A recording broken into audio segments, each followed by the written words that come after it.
Depuis son adhésion à l'APEC, la Chine s'est toujours montrée particulièrement engagée. Elle a su tirer parti de cette plateforme pour mieux comprendre les règles du jeu de l'économie mondiale.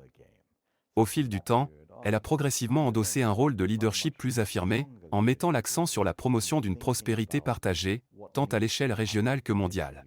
Ainsi, en 2001, lorsque la Chine assurait la présidence tournante de l'APEC, de nombreuses discussions ont été consacrées à l'économie numérique, mettant déjà en lumière le rôle déterminant du capital humain dans la nouvelle ère économique. En 2014, à l'occasion du sommet de l'APEC qu'elle a accueilli pour la deuxième fois, la Chine a présenté la feuille de route pour la réalisation d'une vaste zone de libre-échange de l'Asie-Pacifique, accompagnée d'un plan directeur sur la connectivité régionale. Ce plan de connectivité revêt une portée stratégique majeure pour le développement de la région. En effet, parler de commerce, et plus encore de commerce de biens tangibles, suppose une interconnexion efficace des infrastructures, qu'il s'agisse des ports, des transports aériens ou d'autres réseaux logistiques.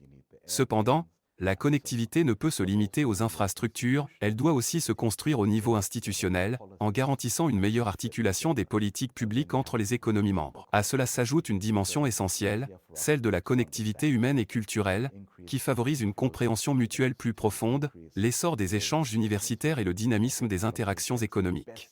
À mes yeux, l'une des réalisations les plus emblématiques et les plus concrètes de l'APEC demeure la carte de voyage d'affaires de l'APEC. Cette initiative a considérablement simplifié les déplacements des hommes d'affaires à travers la région et même au-delà, facilitant ainsi les investissements et la coopération économique régionale.